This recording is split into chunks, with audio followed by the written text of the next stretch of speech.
여러분 구독과 좋아요는 사랑입니다. 안녕하세요. 의사 출신 그리고 통합의학 박사 동아일보 이진환 의학 전문의입니다. 오늘도 이렇게 클릭 눌러서 시청해주는 시청자 여러분 정말 감사드립니다. 날로 인기를 더해가는 의사 대 한의사.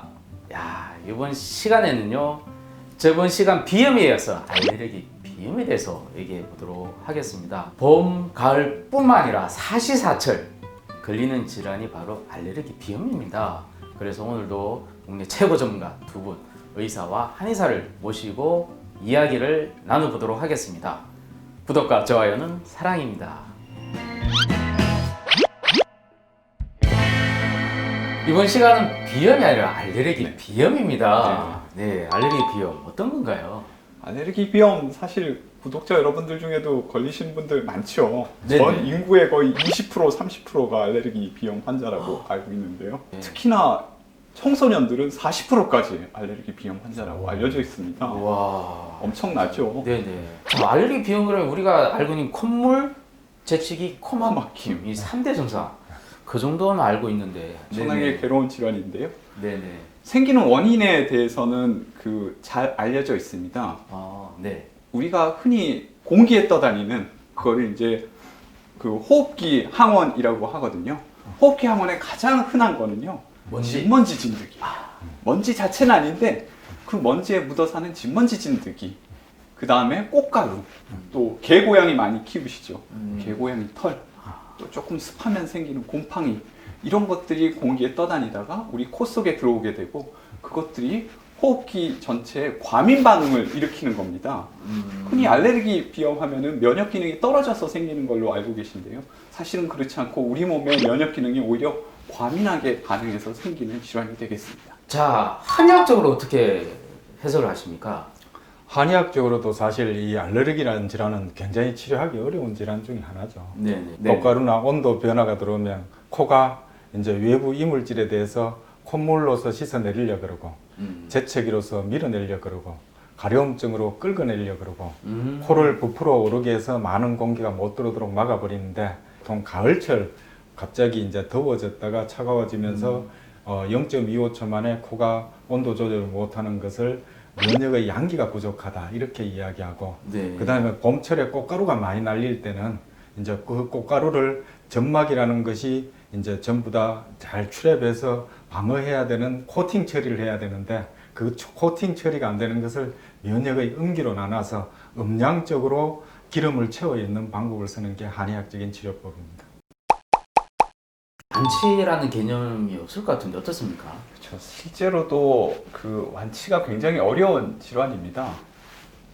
저희 현대의학에서는 이제 크게 4가지 치료를 하고 있거든요. 아, 네. 네. 첫 번째는 회피요법입니다. 아까 여러 가지 항원 때문에 생긴다고 말씀을 드렸는데요. 그래서 그 항원에 접촉을 끊어주면은 비염이 확 좋아지거든요. 그리고 또 집이 좀 습한 때는 곰팡이가 잘 생기기 때문에 또 곰팡이 없애고 또 꽃가루가 날릴 때는 꽃가루 마스크 쓰시고 이런 것들이 이제 도움이 되고요. 그게 1번 회피요법입니다. 네. 그 다음에 두 번째는 대부분 알레르기 환자분들이 하고 계신 치료법이 약물요법입니다. 알레르기가 항상 심한 건 아니거든요. 좋아졌다 나빠졌다 하는데 좋아졌을 때는 물론 별다른 치료가 필요 없고요.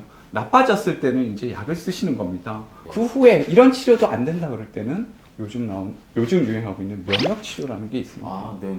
면역 치료라는 거는 알레르기가 아까 제가 과민 반응에 의해서 생긴다고 말씀드렸는데요. 우리 몸 체질을 전체적으로 바꾸는 겁니다.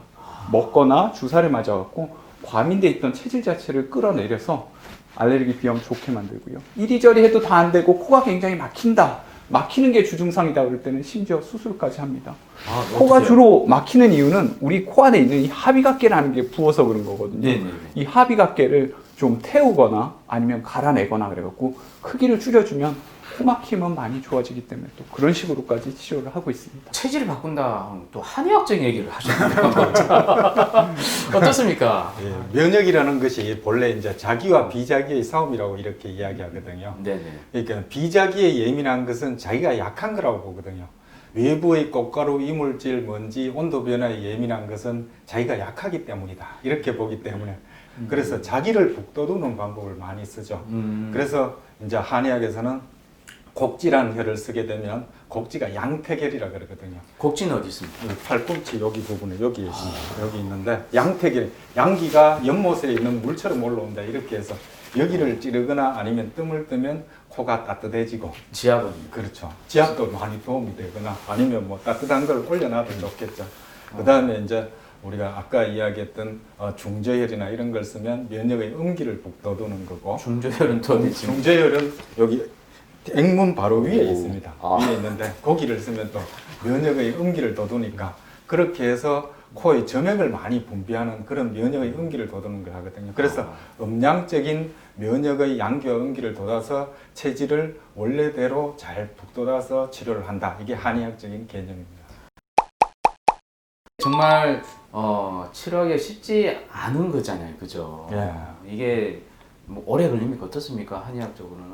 사실 계절성 알레르기성 비염은 네. 사실 치료하면 좋아지는 경우가 굉장히 많죠. 그렇습니다. 금방 코도 뚫리고 네네. 특히 이제 한의학에서는 우리가 소청용탕이라는 약을 많이 쓰거든요. 네네. 용처럼 강하게 불을 뿜는다는 거거든요. 네네네. 그래서 이 약을 쓰면 불을 뿜으니까 코가 갑자기 우리가 이제 가을철이 돼서 싸늘하게 찬바람이 불면 맑은 콧물이 나오고 재채기가 나오는데 네네. 코가 0.25초 만에 36.5도로 막 못 때우니까 마왕이라는 약을 쓰기도 하고 네네. 그 다음에 이제 소청용탕이라는 약을 쓰면 콧물도 줄어드니까 그런 약을 통해서 사실 계절성 알레르기성 비염은 많이 좋아지는 경우가 많은데 네네. 통년성 알레르기성 비염이라든지 이런 것은 사실 치료하기도 힘들고 혈관 운동성 비염도 사실 알러지와 비슷한 종류인데 사실 치료하기가 사실 어려운 부분은 있습니다. 자, 알레르기 치료에 대해서 얘기를 했고 또 회피 방법을 했는데 사실 예방법에 보면 회피 방법일 수도 있는데 저 예방법에 대해서 좀 어떻게 좀 저희들 같은 경우에는 네. 그 음식으로도 조금 도움이 될 수 있다고 보는데 면역의 양기를 도우는 방법은 우리가 인삼을 쓰거나 네네. 생강을 쓰거나 예. 그 다음에 이제 운동을 많이 하면 체온이 올라가지 않습니까? 네네. 우리가 알러지 비염을 오랫동안 앓았는데 등산을 많이 하고 나니까 그 다음에 괜찮다는 분들이 있어요. 그런 거 보면 운동도 코의 온도를 많이 높이기 때문에 혈관의 기름을 많이 좋아지게 만들기 네네. 때문에 좋아지는 경우도 많고 그것을 이제 면역의 양기를 도우는 방법인 음식이라든지 운동이라고 생각한다면 네네. 면역의 음기는 이제 코를 촉촉하게 하는 거니까 알로에라든지 네네. 그 다음에 이제 우리가 선인장이라든지 이런 건 촉촉한 성분들이 많기 때문에 코에 점액을 많이 도와준다고 보기 때문에 도움이 많이 된다고 저희들은 보고 있습니다. 자, 어떻습니까? 네. 알레르기 비염 하면은 꼭 빠지지 않고 등장하는 이야기가 있는데요. 위생가설이라는 게 있습니다. 이게 네. 뭐냐 하면 요즘 아기들은 너무 깨끗한 데서 자란다는 거예요. 사실은 이제 면역 기능이라는 게 원장님도 말씀하셨지만 이제 밖에서 침투해오는 세균이나 여러 가지 유해 물질을 우리 몸이 막아주는 기능을 하는 건데 그 기능이 이제 어렸을 때부터 차차차차 발달이 돼야 되는데 우리가 너무 깨끗한 환경에서 애들을 키우다 보니까 그 애들은 사실 자라나면서 면역 기능을 쓸 이유가 없었던 거예요. 그래서 자기 면역 기능이 굉장히 떨어졌던 거죠. 그러다가 갑자기 호흡기 알레르기가 나타나면은 어떻게 할 줄을 모르고 과민하게 반응해갖고 알레르기 비염이 생긴다고 알려져 있거든요. 그래서 아기를 키우시는 부모님들은 너무 깨끗하게 키우려 하지 마시고 우리 어릴 때 그랬잖아요. 떨어진 거 과자도 집어먹고 흙에서도 좀 뒹굴고 그러면서 동물들도 껴안고 그러면서 차차차차 자라서 면역 기능이 다 성숙해지면 알레르기 질환이 훨씬 좋아질 거라고 그렇게 생각하고 있습니다. 이상으로 의사 한의사 자 알레르기 비염에 대해서 알아봤는데요. 좀 궁금한 사항이 있으면 여러분들 그 영상 바로 밑에 댓글을 달아주시면 우리 이 두 원장님 그다음에 교수님이 바로 답변을 달아드리도록 하겠습니다. 많이 구독해 주세요. 감사합니다.